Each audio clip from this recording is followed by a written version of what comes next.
안녕하세요. 오늘도 사연 살롱을 찾아주셔서 감사합니다. 저는 50대 후반의 여성이에요.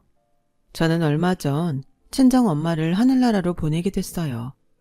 그러고 나니 지나간 세월들이 떠올라서 매일 듣기만 하던 사연을 이렇게 용기 내서 신청해요. 중학생 때 아버지가 돌아가시면서 집안 형편이 어려워졌어요. 엄마는 저와 남동생 뒷바라지를 위해서 가진 일을 다 하셨어요. 평생 집안일만 하던 엄마가 고생하는 걸 보며 저는 하루라도 빨리 돈을 벌어야겠다고 생각했고, 고등학교를 졸업하자마자 무작정 서울로 올라왔죠. 엄마는 제가 혼자 객지에 가는 걸 반대하셨어요. 현정이 네가 아무리 야무지다고 해도 이제 20살이야. 사회에서는 한참 어린 나이라고. 네가 아는 사람도 없는 데서 뭘 할 수 있다고 그래? 왜 아는 사람이 없어? 내 친구들 중에 서울로 대학 간 애도 있고 회사 다니는 애도 있어. 어리다고 안 써주는 거 아니잖아. 난 내가 뭐든 할 수 있을 것 같아. 그러니까 너무 걱정하지 마, 엄마. 엄마를 안심시키고 서울에 왔지만 처음에는 여러 가지로 힘들었어요.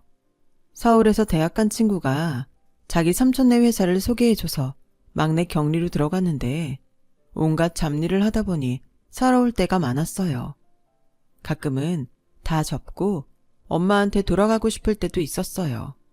하지만 남동생의 전화를 받으면 다시 마음을 고쳐먹곤 했어요. 누나 덕에 나 요새 옷도 사고 마음 놓고 애들이랑 맛있는 것도 먹으러 다녀. 엄마도 누나 고생해서 어떡하냐고 말은 그렇게 해도 전보다 훨씬 표정이 밝아졌어. 아무래도 누나가 생활비를 보태니까 마음에 여유가 생긴 것 같아. 누나, 정말 고마워.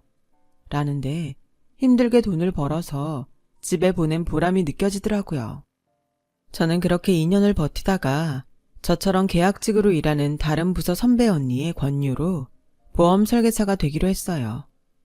당시 저의 입장에서는 몇 년을 다녀도 별다른 보장이 없는 경지직보다는 나을 것 같다는 생각이 들었거든요. 처음 일자리를 소개해준 친구에게 고마웠다고 인사를 하고 밥을 샀죠.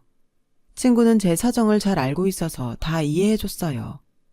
친구에게 인사차 밥을 샀는데 그 친구는 고맙게도 또 힘든 일이 있으면 연락하라고 하더라고요.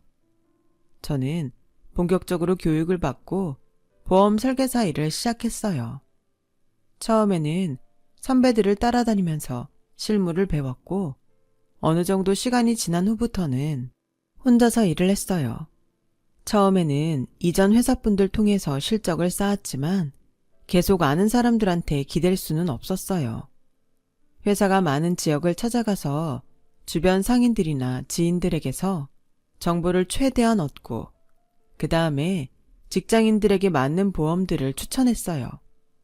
시작할 때는 떨어지지 않던 입도 자연스럽게 대화를 이어갈 줄 알게 되더군요. 거절을 당해도 점점 창피하거나 속상한 마음이 줄어들었어요. 저는 어떤 일을 해도 진심으로 상대를 대하자는 결심을 했죠.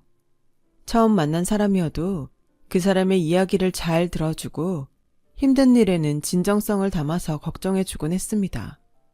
그랬더니 점점 제게 보험을 들겠다는 직장인들이 늘어났어요. 어차피 들어야 하는 건데 기왕이면 저한테 들겠다고요. 친구한테 소개받고 연락한 사람들도 있었어요.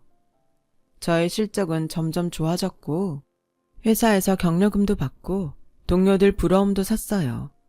저도 제가 노력한 게 보상받는 것 같아서 기분이 좋았죠. 저는 상사의 권유로 기업보험 쪽에 지원했어요. 원래 기업보험은 대졸 출신의 똑똑한 사람들이 일하는 부서로 알려진 곳이었어요. 솔직히 제가 할 수 있을지 뽑아줄지 걱정됐는데 그쪽 부장님이 제 실적을 보고 저를 뽑아주셨어요.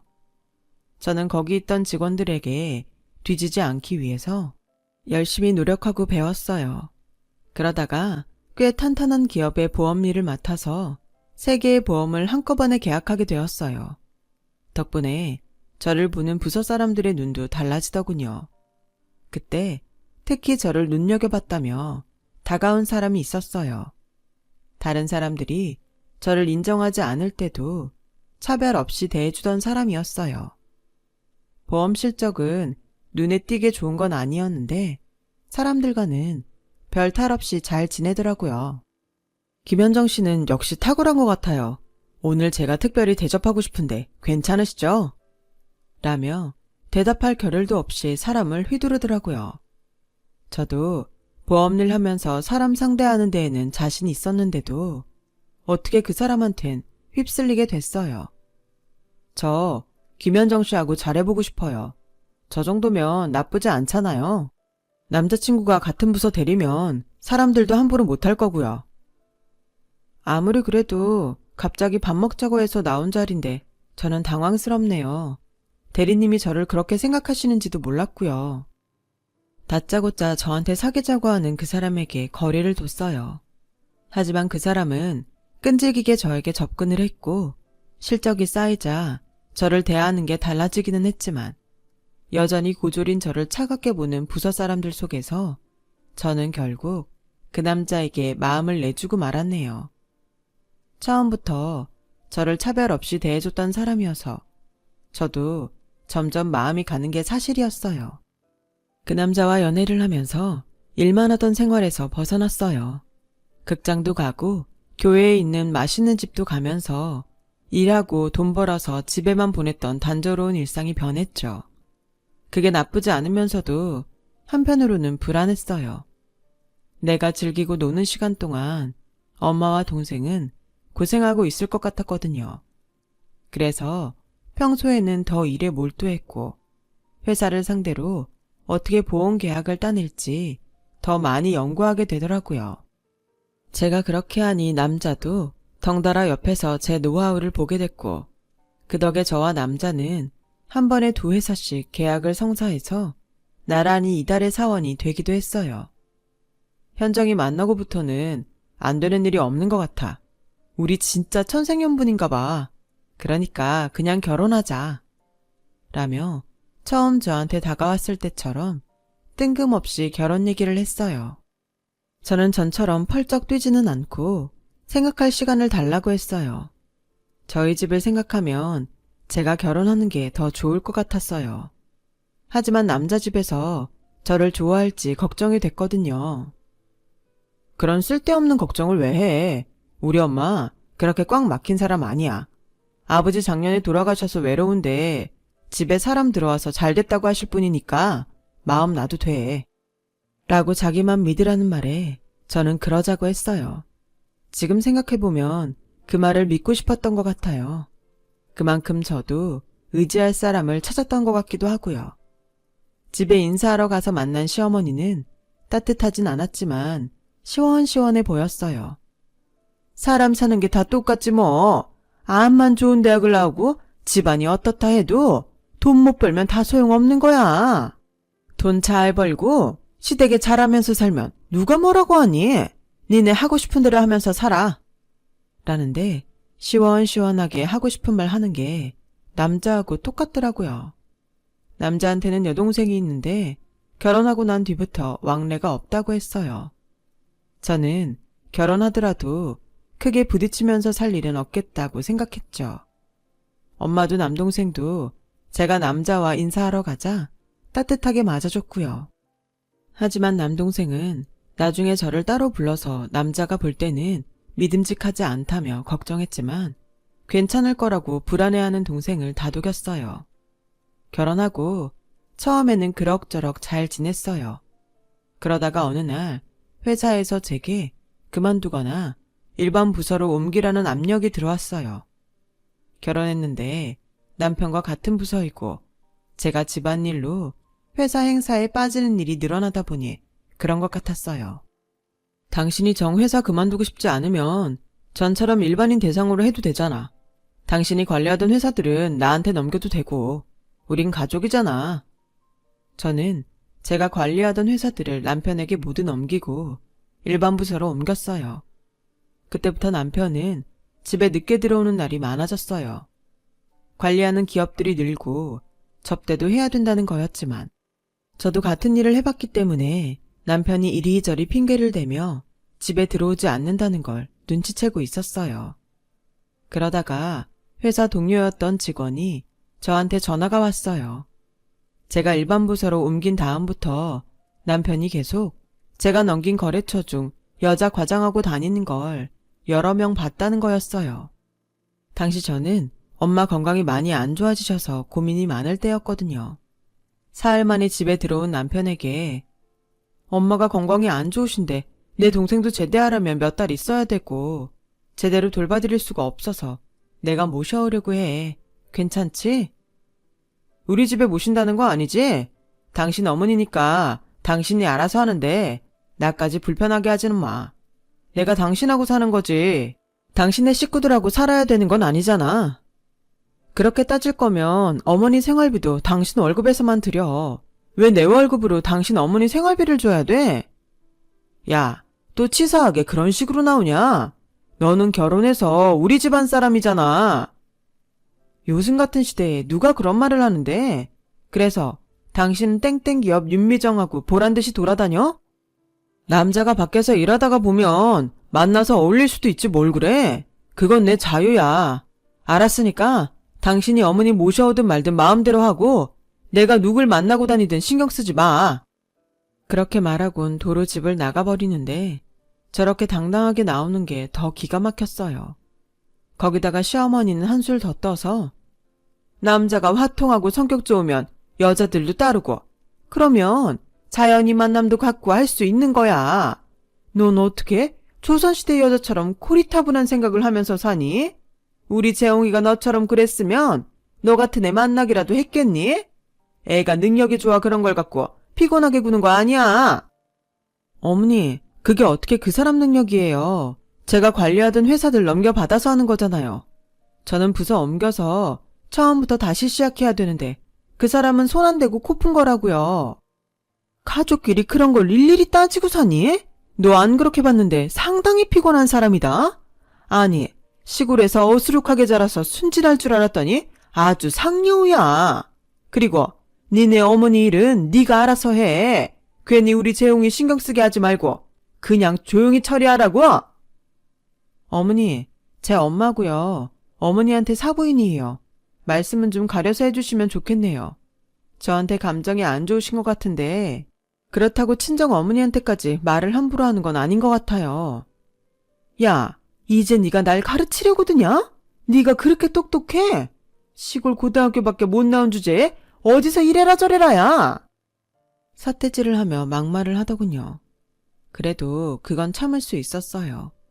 그런데 결정적으로 엄마를 모셔온 날 일이 터졌어요. 일단 안방에 이불을 깔고 엄마를 눕혔는데 현관문 열리는 소리가 나더니 남편하고 낯선 여자 목소리가 들리는 거였어요. 글쎄 남편이 그 윤 과장이라는 여자를 집에까지 데리고 온 거 아니겠어요? 그런데 조금 있다 시어머니가 오시더라고요. 이게 다 무슨 일이에요? 우리 집에서 뭐 하시는 거예요 다들? 당신 그 말은 좀 이상하네. 이 집을 전세로 얻은 건 엄연히 내 이름으로 한 거니까 내 집이 맞지? 오늘 미정 씨하고 점심한다고 하니까 엄마가 특별히 시간 내서 대접하겠다고 한 거야. 어디 손님이랑 어머니 있는 데서 큰 소리야? 지금 엄마 와 계셔서 내가 말했잖아. 엄마 일단 집에 모신다고. 그리고 집으로 상의도 안 한 여자 손님을 데려오는 게 잘한 거야? 라고 하자 시어머니가 나서서 손님 있는 데서 시끄럽게 굴 거야? 예, 넌 일단 방에 들어가 있어. 라며 일방적으로 저를 방으로 밀어 넣었어요. 엄마는 아픈 중에도 제 손을 꼭 잡으시고 어쩔 줄 모르셨죠. 그런데 시어머니가 노크도 없이 문을 벌컥 열고 들어오더니 손님 방석을 꺼내간다며 저희 엄마 몸을 그냥 막 건너가다가 엄마 머리카락을 발로 밟은 거였어요. 시어머니는 미안하다고도 안 하고 아유 거추장스러워. 저리 좀 비키세요. 라더니 엄마 이불을 발로 확 밀어버리더라고요. 이건 진짜 해도 너무하네요. 이게 사부인한테 할 일이에요? 어머니가 누워 계신데 누가 이러면 좋겠어요? 다들 당장 나가요. 아니, 얘가 누구더러 나가라 마라 큰 소리야. 여기가 네 집이야? 전셋돈만 저 사람 돈이지 이 안에 세간살이 다 내가 사왔으니까 내 거잖아요. 라며 저는 그 사람들을 내쫓았어요. 남편은 밖에 나가서도 계속 전화로 자기 집이라며 소리를 질러댔고, 저는 그날 바로 원룸을 구해서 급한 대로 엄마를 모시고 집을 나왔어요. 그 집에서는 도저히 엄마를 편하게 모실 수도 없었고, 더는 그 사람들을 보고 싶지도 않았어요. 나중에 군대를 제대한 남동생이 그걸 알고서 펄펄 뛰며 그 집을 찾아갔는데, 글쎄 그 짧은 시간에 어디로 이사를 가고 없어졌다고 하더라고요. 어느 날부터는 회사에서도 안 보였는데, 들리는 소문으로는 남편이 그 여자 과장하고 무슨 사업을 한다고 사표를 냈다는 거였어요. 저는 이혼 소송을 하기 위해서 변호사한테 의뢰했어요. 그런데 변호사가 깜짝 놀랄 얘기를 하더군요. 김현정 씨, 혼인신고가 안 돼 있는데요? 그냥 주소만 같은 집으로 돼 있었네요. 저는 그제야 이 모든 게 남편의 계략일지도 모른다는 생각이 들었어요. 실적이 좋아서 기업팀으로 옮긴 저한테 뽑을 거 다 뽑고서 자기가 하고 싶은 일을 하려고 했던 거였죠. 그 생각을 하니 마음속에 분이 차올라서 한숨도 못 잤어요. 그런 제게 남동생이 제안을 하나 했어요. 누나, 내가 친구하고 벤처기업을 할 건데 누나가 들어와서 우리 재무 상태도 봐주고 어떤 것들을 챙겨야 되는지 봐줘. 그래도 누나가 작지만 탄탄한 회사 경리도 해봤고 기업들도 상대해봐서 우리보다는 잘 알 거 아니야. 보험 같은 것도 어떻게 들면 되는지 봐주고. 그래도 더 전문적인 사람이 하는 게 낫지 않겠어? 내가 아는 데에 한계가 있고. 그건 걱정하지 마. 다른 직원들도 있으니까 같이 하면 돼. 그렇게 저는 동생 회사에 나가게 됐어요. 제가 그동안 기업을 대상으로 보험 계약을 하면서 옆에서 보고 들은 게 많아서인지 어떤 부분을 어떻게 보완해야 될지 보이는 게 있더라고요. 제가 보험 설계사 출신이고 고졸이었지만 다른 직원들은 저를 무시하지 않고 제 경험을 존중해줘서 일하기에 편했어요. 물론 동생이 공동 경영자라서 저에게 잘해준 것도 있겠지만요. 일을 하다 보니 욕심이 나서 방송통신대학 경영과에 다니기 시작했고, 그러면서 회계 공부도 병행했어요. 동생 회사는 앱 개발을 시작하면서 더 잘 되기 시작했어요. 저는 회계를 중심으로 경영에서 회사가 잘 될 수 있도록 노력을 했죠. 동생이 개발한 앱들이 좋은 평가를 받으면서 대기업과 계약을 맺게 됐고, 그 덕에 회사의 재정 상태도 많이 좋아졌어요. 그렇게 되기까지 10년의 세월이 걸리더군요. 남편과 살았던 3개월 정도를 빼면 그 10년은 제 인생에서 가장 보람있는 시간이었어요. 엄마는 전보다는 나아지긴 했지만 만성질환이 많아서 쉽게 회복은 되지 않았어요. 저와 남동생은 시간이 나는 대로 엄마를 모시고 좋은 데도 많이 가고 드시고 싶은 것도 많이 사드렸어요. 니네가 이렇게 다 잘되고 편안하니까 엄마는 아픈 것도 다 나은 것 같아. 바람 쐬러 좋은 데도 많이 가고 맛있는 것도 먹고 이런 좋은 날이 오는구나. 엄만 이제 괜찮으니까 너무 걱정하지 않아도 돼. 라며 저희를 안심시키셨지만 몸이 너무 약한 상태여서 저와 동생은 늘 걱정이 많았어요. 그러는 중에 동생도 결혼을 하게 됐어요. 올케가 될 사람은 동생이 자주 가는 레스토랑 대표인데 서로 호감을 갖고 있다가 만나게 됐다고 해요. 제가 결혼에 상처가 있어서 처음에는 경계를 많이 했는데 알면 알수록 솔직하고 진실된 사람이어서 마음이 놓이더라고요. 동생 결혼식 날 저희 식구는 이른 아침부터 미용실을 들러서 식장이 있는 호텔에 갔어요. 저는 엄마를 신랑 측 대기실에 모셔드리고 화장실에 갔어요. 세면대에서 손을 씻고 손수건으로 닦는데 발밑에 차가운 물이 확 닿더라고요. 놀라서 보니까 어떤 할머니가 뒤에서 손을 씻다 바닥에 물이 튀긴 거였어요. 한복 끝이 물에 다 젖었지만 할머니 나이도 많아 보이고 왜 여기 계시지 할 정도의 차림이라 더 별말 안 하고 나가려고 하는데 갑자기 그 사람이 제 팔을 붙잡더라고요. 너 현정이 아니냐? 나야 나, 네 시어머니. 그동안 어떻게 사나 궁금했는데 이런 데서 만나는구나. 저는 너무 놀라서 그 사람의 팔을 확 뿌리쳤어요. 제가 차갑게 쏘아보니까 전 시어머니는 주춤하면서 뒤로 물러나더라고요. 결혼식이 시작되고 끝날 때까지 저는 시어머니를 봤던 충격에 계속 가슴이 두근거렸어요. 그런 모습으로 만나게 될 줄은 생각지도 못했어요. 그때도 그렇고 지금도 그 사람들 생각만 하면 진정이 안 되거든요. 밤에 잠 못 잘 때도 많고요. 결혼식을 무사히 마치고 동생 부부가 신혼여행 가는 걸 배웅한 뒤에 엄마와 집으로 가려는데 시어머니가 갑자기 저희 앞에 튀어나왔어요. 엄마는 너무 놀라서 뒤로 넘어질 뻔하셨고 저는 엄청 화가 났어요. 이봐요 할머니, 지금 뭐 하시는 거예요? 우리 엄마 다치기라도 하면 할머니가 책임질 거예요? 어디서 이렇게 사람을 놀래켜요? 라고 하니 전 시어머니는 당황해서 어쩔 줄 모르다가 덥석 제 손을 잡고 내가 너무 반가워서 그만 실수를 했나 보다. 안 다치셨으니 됐잖아. 뭘 그렇게 화를 내고 그래? 나는 다시 만난 기념으로 같이 차라도 한잔 하자고 그런 거야. 저희가 왜 할머니랑 차를 합니까? 좋은 날 망칠 일 있어요? 우리한테 이러지 말고 가서 할머니 일이나 보세요. 일 끝났으면 집에나 가든가요. 라며 손을 거칠게 뿌리치고 엄마와 집으로 왔어요. 그런데 며칠 후 전 시어머니는 어떻게 알았는지 회사로 저를 찾아왔더라고요. 제가 출근하기도 전에 제 사무실에 들어와 앉아 있었어요. 그때 제가 경영팀장으로 있었거든요. 직원들한테는 자기가 내 시어머니라고 했다더라고요. 정말 그 뻔뻔함에 이가 갈릴 지경이었어요. 네가 원래도 수완이 좋더니 여기서도 아주 잘 나가나 보다. 이제 좀 마음에 여유도 생길 줄 알았는데 전에 보니 그건 아닌 것 같네. 너 찾겠다고 여러 사람한테 물어봤어. 동생 덕에 출세했네? 어떤 얘기를 해도 듣고 싶지 않으니까 그만 나가주세요. 안 그러면 사람 부를 거예요? 그러지 말고 이리 앉아봐. 내가 좋은 투자처가 있는데 너도 같이 투자하자. 어때? 이거 다 서로 좋자고 하는 일이야. 이봐요 할머니, 사람 말이 말 같지 않아요? 뭐? 좋은 투자처? 그런 데가 있으면 댁이 날 찾아와서 이러겠어?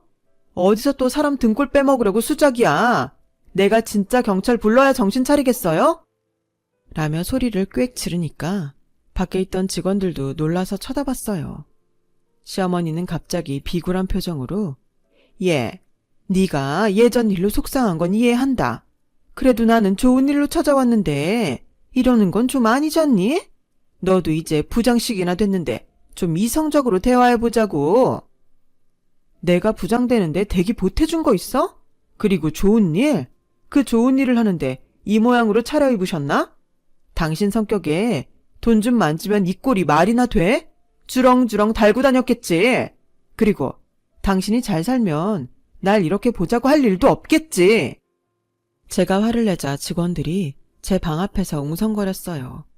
그제야 시어머니는 얼굴이 벌개지면서 어쩔 줄 몰라 하더라고요. 제가 정말 경찰을 부를 것 같으니까 시어머니는 바로 가버리더라고요. 하지만 퇴근 후 집 앞에서 또 저를 기다리고 있었어요. 이번엔 전 남편도 함께요. 당신 잘 지냈구나. 다행이다. 내가 늘 생각하고 있었는데 연락할 곳을 몰라서 시간만 지나갔는데 이렇게 다시 만나네? 이게 뭐 하는 짓이에요? 여기가 어디라고 찾아와? 집에 엄마도 있는데 시끄럽게 하기 싫으니까 당장 가요. 엄마 얘기 들어보니까 당신이 단단히 오해한 것 같던데 그러지 말고 내 얘기를 좀 들어봐. 오해? 혼인신고도 안 해놨고 내가 나가자마자 집 팔고 사라진 인간들이 그게 할 말이야? 나 당신들 어떤 인간들인지 그때 너무 똑똑히 잘 봤으니까 나한테 무슨 말을 해도 안 통해. 라며 휴대폰을 꺼내 112에 신고를 했어요. 그랬더니 전 시어머니가 제 휴대폰을 확 뺐더라고요. 이러지 말고 우리 얘기를 좀 하자니까 그래. 니네 잘 사는 거 우리도 다 봤다. 이제 전처럼 무시하지 않을 거니까 한번 같이 잘해보자는 거잖니. 맞아. 당신도 이해를 해야 되는 게 그때 당신네 집이 뭐 볼 게 있었어? 당신이 능력 있는 거 그거 하나였잖아. 나도 그거 보고 당신하고 살려고 했지만 세상 사는 게 만만치 않다 보니까 어쩔 수 없이 그렇게 된 거야. 그때 갑자기 두 사람의 머리 위로 물이 확 쏟아졌어요. 시어머니와 전 남편은 순식간에 물에 빠진 생쥐꼴이 돼서 어쩔 줄 몰라 했어요. 보니까 엄마가 집 담벼락 위에서 커다란 양동이를 들고 물을 쏟아붓고 있었어요. 두 사람은 또다시 물벼락을 맞고는 집 앞에서 몇 발자국 떨어졌어요. 사부인, 제가 그때는 정말 죄송했어요. 실례가 많았습니다. 그만 노여움 푸시고 저희 받아주세요. 장모님, 정말 잘못했습니다.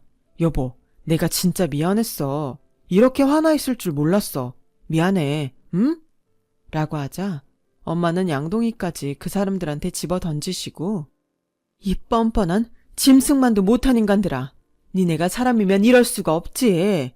뭐가 어째? 내 딸 등에 빨대 꽂고 살려다가 다른 여자가 지들 먹여 살릴 것 같으니 내 딸한테 그런 짓 한 거 아니야? 우리가 바본 줄 알아? 당장 꺼져. 내가 경찰에 벌써 신고했으니까 그런 줄 알고. 아니나 다를까 엄마가 그 말을 하자마자 경찰차가 저희 집 앞에 왔어요. 경찰은 제 얘기를 듣고 두 사람을 경찰차에 태워서 갔어요. 그 뒤로 전 남편은 제게 몇 번 연락했지만 저는 받아주지 않았어요. 동생은 화가 나서 법원에서 접근 금지 신청을 받아냈죠.